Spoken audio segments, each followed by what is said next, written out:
Welcome to the Hive Podcast, a new 10-part series with me, Nathalie Nahai, exploring technology's impact on our personal, cultural and political lives. You can subscribe to the show on iTunes, SoundCloud and YouTube and join in the conversation with the hashtag HivePodcast. If you enjoy the show, please do give us a rating on iTunes as it helps spread the word and makes it easier for other people to also find this content. And now for the show.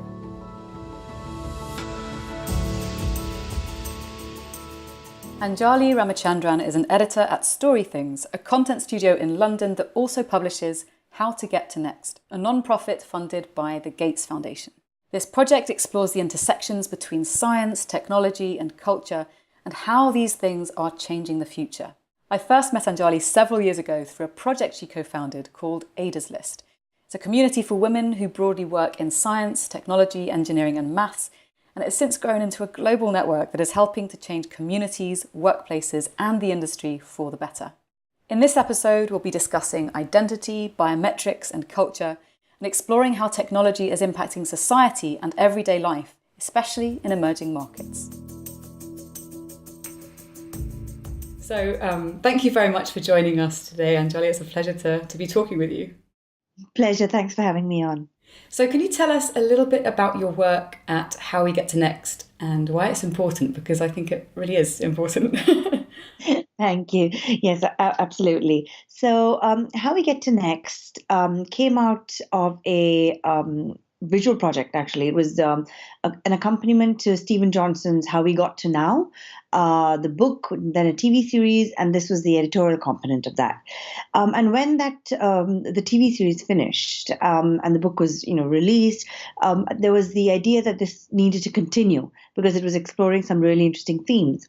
And so it has a life of its own now, exploring things that have to do with science, technology and culture very broadly. We, as of last year, have sort of focused on creating series, so multi-episode series that explore one topic in depth. We've looked at pandemics over quite a few episodes, written by Simon Parkin and edited by Duncan Gear. It's called Foul Plague. We looked at the relationship between humans and technology, and how the interaction between the two is changing. The lines are becoming increasingly blurred through a series called Human Machine, edited by Ian Steadman. And currently, I am actually editing a series on identities in the modern age called The ID Question. And that came out of some research work that we did with Caribou Digital at the beginning of last year, called the Identities Project, just funded by the Omidyar Network, that specific project. And the ID question is an extension of that, looking at how identity has evolved through the years, what it means to most of us through the years, how the definition of it has changed, and what people need to be thinking about when they think about identities, as it were, in the modern age. And so what are some of the themes that you unpack in the identity question? We look at digital identity systems. So the Identities Project, and the reason we created the ID question as a series is because of the work that we did last year on India's national biometric program, Aadhaar. And that essentially aims to bring all 1 billion plus of India's residents into this single digital identity system. And it's come up against a lot of criticism. It's come up against a lot of issues, data leaks, privacy, what you'd expect. But there are its supporters as well. And what we wanted to do was to take quite a factual look at it, but also try to unearth some of the stories that very often are not spoken about enough in discussions of this nature. So what people on the ground actually feel when it comes to the implementation of such a series, especially when you're, for example, a child where the access to primary education depends on your being able to produce a specific identity card. We look at what happens when you're homeless and you don't have an address to call your own. What then? How do you get an identity card in that kind of a situation? And so we started off looking at these very, very specific real experiences and how they relate to identity systems more broadly.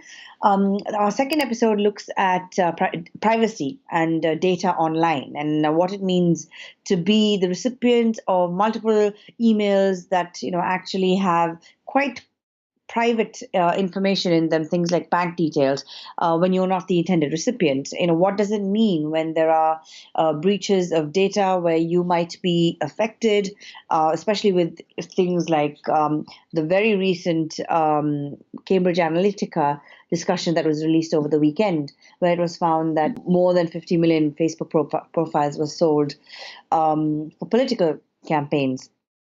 And in our most recent episode, we look at what it means to work in the modern world and how definitions of work have evolved from factory towns that were built by one company, for example, to the gig economy of today. So again, work itself has changed so much in the time that we've been around in the last, working at least the last 20, 30 years as adults. And what does it mean when you ask someone, you meet someone outside and you ask them, what do you do? That's almost always one of the first icebreaker questions. But, when that word itself has so many different connotations, I think it's really important for us to think about how that relates to our identity. And the next couple of episodes will be looking at the issue of refugees, which is a very real question when it comes to identity, and the question of culture and language and how that relates to identity as well. So some very, very interesting questions to do with how we define ourselves today. It's fascinating. And I think one of the things that I really enjoy about the work that you're doing and the ways in which you're approaching this question is that you're looking at it through different cultural lenses, because I think it's so easy, and the tech industry has been widely and rightfully, in my view, criticised for this. It's so easy to look at technology and progress through this very Silicon Valley oriented lens, which is just, it's one specific kind of lens. And it doesn't allow for the real variability of people depending on who they are, where they are, what their experiences might be. What are your thoughts about the ways in which technology shapes our identity? Do you think that having the technology that most of us adopt come from somewhere like Silicon Valley, do you think that shapes the way that we perceive ourselves? Or do you think it's less straightforward than that? I think it does. I mean, I think it very much has to where technology is built has an effect on the kind of technology you build. And when most technology is built by a certain kind of person, you automatically have that in mind as your key user or your most common user. And very often that's not the case. And it's with the ID question and everything we do and how we get to next, we're very, very keen to make people continuously be aware of the fact that today technology has literally leveled the world, so to speak. So the experience of someone in Asia and Africa is as important as someone in Silicon Valley. Just because most products are built there doesn't mean that their users are there. So in today's terms, the fastest growing markets are in Asia, Africa, and Latin America. So by excluding the experiences of those parts of the world, you're actually excluding the potential to cater to millions and billions of people, actually, if you consider China and India alone, and the very real experiences that can make for a much more interesting, compelling product, because people who live in markets where you're literally leapfrogging technology, so they don't even need laptops in many parts of the world because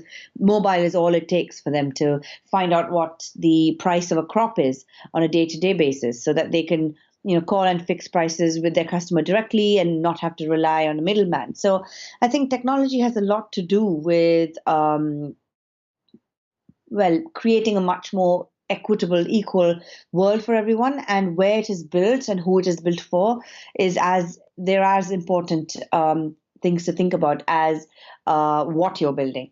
And I think that's something that people in Silicon Valley or very, Western focused parts of the world don't often think about. How do you think that technology is empowering people in parts of the world that haven't yet been considered enough? Do you think that it's changing the way in which they see what's possible and enabling people to create new technology that the rest of us could benefit from? Because I'm really hopeful for that. Yeah, absolutely. So one of the things I do is I write a newsletter called The Other Valleys, which focuses on emerging markets. And it's really, really inspiring to see the kinds of projects that some of these parts of the world are focusing on, because the scale of problems there is so huge, as that is at completely a different level to the kind of problems that we're used to in the UK and the US. And they focus on very real problems to do with education, to do with literacy, to do with access or ability to disability, for example, and politics very often. And that has the potential to change government systems, for example, when you're focusing on building more efficient voting systems or more efficient algorithms that can help you identify where blood banks are, for example. And if you're in a rural part of the world that doesn't have access to the kind of medical equipment that we do, then it's important for people to be able to understand where you can easily get access to medical information that can save lives very, very quickly. So I think it's really, really important to think about the kinds of problems you want to solve. Having said that, I don't think it makes sense to just pick a problem where you don't have real experience of it. The most successful problems, obviously, are those where you have a real story to tell because you understand the problem. And that's where I think it makes sense to spend time learning about what's going on in the other parts of the world, the kind of stories people have to tell, the kinds of problems they're facing, and how technology can really help solve some of those problems. And so I wonder, bringing it back to the biometrics question and the research and the piece that you've been writing on biometric systems being deployed in India, in terms of balance between positive and negative ramifications, what do you think is on the horizon for that? Do you think it's going to be deployed? And what do you think that might mean for society, for the economy, for individual rights? Just a small question to kick us into that direction. Very small, yeah, very small question. So one of the things we've really explored, I think, and come across in terms of our research for this, has been the fact that it's not just India is obviously the biggest example of it, but Estonia is leading the e-resident and the whole digital identity field in many ways, and they're grappling with issues like data leaks and privacy breaches and things like that. And then when you have it on a scale of the level of something that India has, it's just explodes to another different level altogether. And it means that you have to pay a lot of attention to what your goal is. So Aadhaar, when it was started, was originally built to plug leaks in government handouts, basically, to citizens who qualified for it. But after that, it started becoming available for anyone to plug into through what's called the India Stack, where it's sort of like making the API available, sort of like that. And lots of people have used that basic base to build out their own enterprises, and one of India's biggest telecom companies used it. It's called Reliance Jio. And when their database was hacked, that by association meant that the data that was in India Stack was also compromised. And though these are not problems that people think about when you build a system that is ostensibly to just transfer cash directly to the recipients. And I think that's a big, big learning. I think most companies, actually corporates and governments especially, need to think about when they are implementing a project that starts off as something but has the potential to grow into something much, much bigger. What are the ramifications of growing it into something that you want to do? Obviously, you want systems to grow, but have you thought through the implications of what happens when you allow other people to plug into your data? How secure is the data? How anonymized is the data? What happens if a certain percentage or proportion of your database gets leaked? Does it mean the entire database is exposed, or does it mean you have safeguards at different levels to ensure that only certain levels get exposed and things like that? So I think, and I'm gesturing wildly smiley with my hands here to indicate the different levels. So I think there are a lot of ramifications for projects like this. I think, when I went into this subject, I was actually quite positive about it. I don't want to say that I'm very negative now, but I think I'm just much more aware of the issues that are involved, because on a face-to-face, very basic level, I think it's a good thing. I think digital identity systems can simplify a lot of requirements that people have, and this came through from the research that Caribou Digital did for us in India, where they actually spoke to people from all fields. So people who are from the lower income levels of society, who are forced to have multiple identity cards, and then folded into this one system, Aadhaar in this case, have said actually to researchers that were working with us on this project that it makes sense for them, and it's really simplified their lives to get this one card that is accepted by city officials, district officials, state officials, central government officials, they've stopped being hassled by local city officials that often came to them for bribes and so on. So I think there are definitely positives. The negatives obviously are many, and that's what we often hear about. As anyone who is familiar with technology and uses it on a day-to-day basis is aware, once you get into the law and the data aspect, there are rabbit holes to go down. So I think it's important. We need to be aware of both the pros and the cons. I think a lot of projects don't do enough due diligence, or they have one goal which then becomes a movable goal. It doesn't stay put, and that changes what that whole project was about. And I think, I don't want to sound all doom and gloom, but I think it's very important to be realistic and be practical when it comes to any discussion of something like identity in today's day and age, because there are so many things involved. It's not as black and white as any of us would like it to be. And I think especially as biometric technologies become more and more commonplace, it's increasingly important that we make sure that the systems that we use are secure. And I think the thing that, obviously there's a lot of complexity involved in this discussion, this debate, but I think some of the things that seem like really obvious practical steps that we can take are just simply not implemented. So things like making sure that there's end-to-end encryption, making sure that the data is anonymized and that the metadata that surrounds it, again, is sort of kept to a minimum so that you can't then use that and sell that. Do you think that there is a likelihood that our governments will actually step up? This is something that I've been exploring with a few of the other guests on the show, but it's a really important question that I feel like now is the time to push for and to get right. I think it's a hard question because, with the UK government itself, we all know, they were trying to implement digital identity overall a few years ago, and then that was shelved. Rightfully in many ways, because, a lot of people had enough criticism with it to prevent it from going through. And there are governments doing it, or at least following through, like Estonia, as I mentioned earlier. There are governments who want to learn from what India is doing just because of the scale. So I know countries like Fiji and Malta and Mexico have actually inquired about how they can use the process that India has followed for Aadhaar in their countries. I think the way to go would be to do enough due diligence and have enough technology at your hands as a country like Estonia does, but to be aware that problems of a country like Estonia, which has about less than 1.5 million people, I think, compared to the problems of India, which has over 1 billion. You're talking about, a scale, an exponential level difference in implementation when it comes to potential problems. So I think it's very good and important to look at what a country that's already so digitized and quite advanced as Estonia can do. But I think it's important to be aware that when you're talking of emerging markets, that have very different levels of literacy, technology literacy, but even basic educational literacy.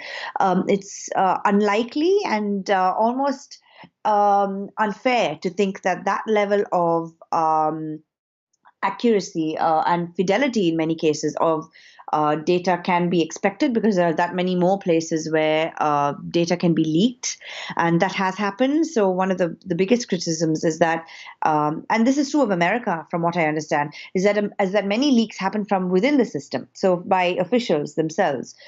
In India, it's definitely not unheard of. I mean, local officials bribing or getting bribes to give data out is it's quite common, or to get access to data, or give access to data is quite common. So these are problems that in many cases you'd argue that a country like Estonia doesn't have on that scale, when you're talking 1 million versus 1 billion. So I think governments can and should ideally do it, because I think there are many benefits to it, but I don't think it's easy, and I think there are a lot of complications along the way that governments have to be prepared for, depending on the situation and the societies you're dealing with, the populations you're dealing with, education, literacy. I think it's important also to think of diversity and inclusion, and that's something that we are exploring through the ID question as well, through simple 2-minute videos.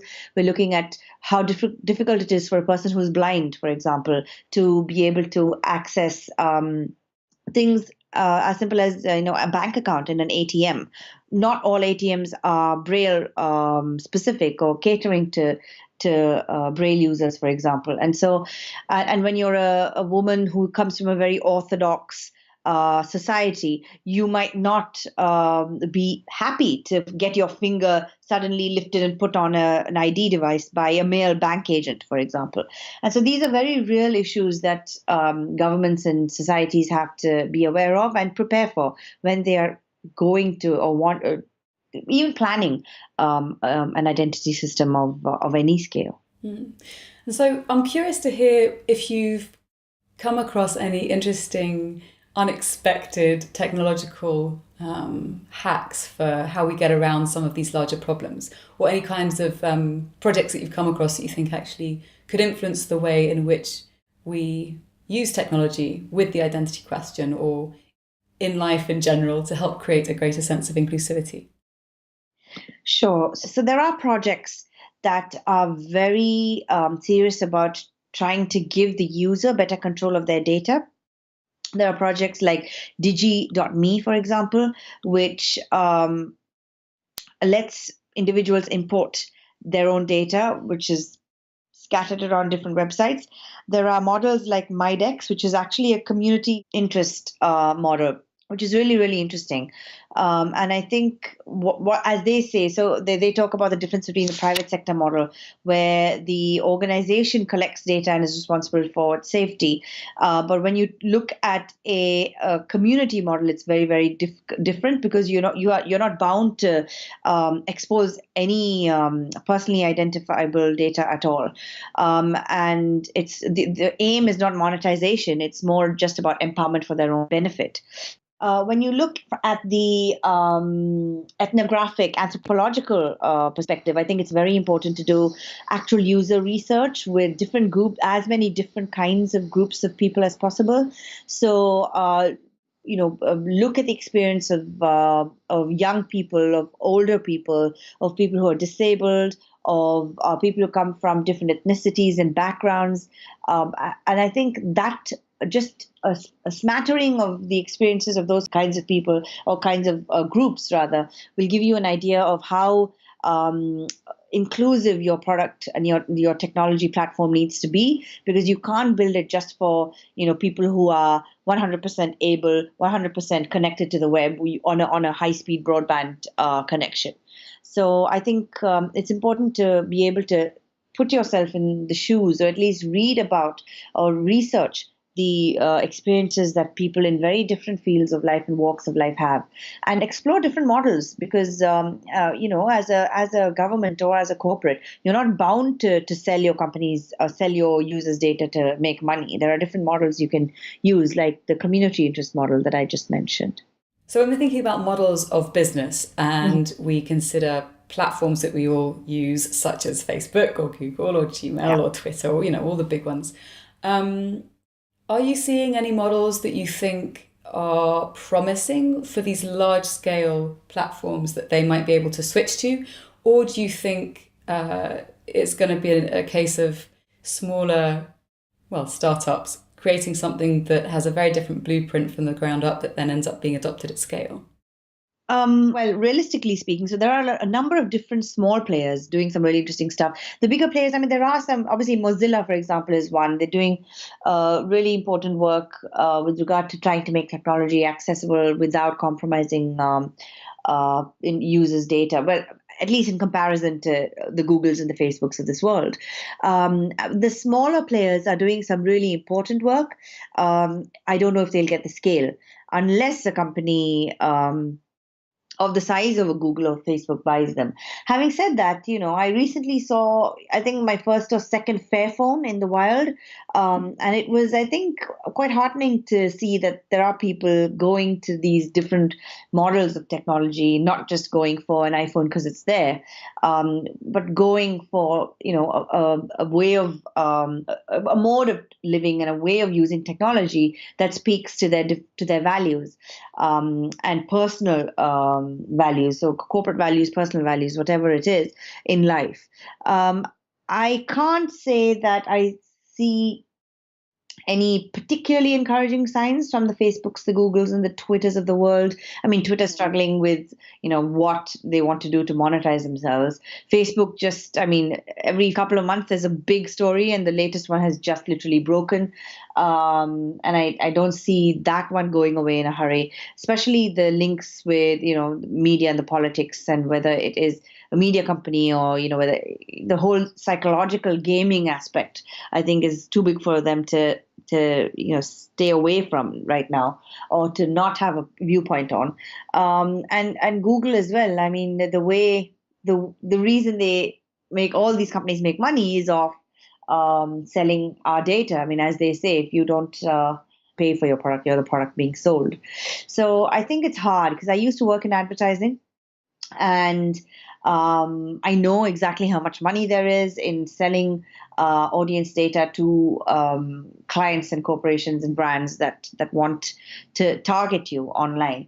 And I don't see a simple model at this point, but there are a number of communities coming up, like Project VRM at Harvard's Center for Internet and Society, which is focuses on vendor relationship management, which is flipping the whole CRM aspect. So instead of customer relationship management, you talk about you as an individual managing your relationship with different vendors, and that puts the control back in your hands. And there are a number of small companies and startups that are playing in this space and doing really interesting work, but I don't see them scaling at the moment. And the tipping point will be when one of these big companies does manage to, or is sufficiently interested to buy the smaller ones and take it mainstream, I think. So I wonder with some of the other work that you're doing, because I do want to bring this into the conversation, with Ada's List, with the work that you have, with the technology that you've used to help connect people, to create change through community, through culture. And recently, of course, we've seen a huge amount of change with women's marches, self-organising, with the Me Too campaign, and all the different campaigns that have come off the back of that. What do you think is happening at the moment in the world that is yielding all of these ways of kind of trying to change our cultures using technology? Because there really seems to be a groundswell of, I suppose, kind of active optimism, people wanting to change something and actually taking action, not just online with technology, but also taking it offline and physically showing up to make change. What do you think is happening there? I think that as generations come in who are incredibly familiar with technology. They started using it at age 1 and 2. And for them, like swiping a magazine is because they think it's an iPad. For those generations, by the time they get to college, I mean, the Parkland shooting and the way they organize around that, the college students walking out over the last couple of weeks, that is in itself an excellent example of community organizing. And I think whether it's WhatsApp or back in the day, I think it was Facebook during the days of the Arab Spring. But now it's tools like WhatsApp and even Snapchat and Instagram, a lot of people use as well. These are tools that the people of today just use without blinking. I mean, it's just a way of life for them. And I think what's happening is that it's just reduce the friction in getting things done. All you need to say is that I'm going to be here at this place or at this time, or if you're interested in this specific issue, this rally or march is happening here. And I think it enables people to see very, very quickly who is sympathetic to their cause, how many people there are. It enables people to get together to coordinate and hammer out details and just get things rolling in a very, very quick and rapid way. I think the flip side is that it's also easy for illegal activity to be done. Terrorists have used platforms like WhatsApp, for example. From the positive side, though, as I just want to flag that as something that we need to be aware of. But from the positive side, I think these organizing tools have reduced the friction and made it easier for people to connect. And at the end of the day, what humans want is to be heard, to connect, and to get together. And these are tools that are helping that happen on a scale that's unprecedented and really, really simple and really, really inexpensive as well. So I think that's what's happening. Women have also for decades had to do a lot of what they do quietly under the radar. They haven't been able to speak to others who, or at least connect with others, someone else on the other side of the world, for example, who happens to be yet another woman of color who belongs to this specific generation and is working in a specific industry. And so when you enable those conversations to happen, I think a lot of magic can happen. And people become very brave. There's also a lot of transparency, so you don't have to go through hoops to figure out what's happening where. And I think that's really, really important for shaping the world that we live in. And I think that's where technology and organizing can play a really, really huge role in building the world that we want to see, as cliched as it sounds. I think it sounds wonderful, actually. So I know that we're coming to time, so I've got 3 questions that I'd like to close with. The first question is, when it comes to technology's impact on culture, on community, maybe on humanity, depending on how high you want to go, what's your greatest concern for the future? Great question. Very thought-provoking, at least making me think a lot. My greatest hope is that people will use technology as a force for good. And where it isn't, then they get together to shut it down. Because I think it's important to remember that at the end of the day, technology is a tool. It reflects its users. And so if we want to use it for good, then we can do that. And if people don't want to use it for good and use it for bad, then that can be done as well. So I think it's important to hope that it will be used for the betterment of society. Okay. And if you could give people one action that they could take today to fight for a more hopeful future, where we're building things that serve society and shutting things down where they seem to go against the values that we might share, what would that action be? It would be to go and speak to someone that they've never spoken to before, in terms of the background of the person that they intend to speak to. So if you come from a predominantly white neighborhood, or you come from a predominantly upper class environment, and you haven't had the chance to volunteer with kids in a lower income school, then go do that. See the kinds of conversations that they have, listen to the kinds of conversations that they have, and try and think about what you're doing that can help people like them. I think that's important, because just living in your own bubble is limiting. And I think getting out of that bubble is quite empowering and can help people create a lot of positive change.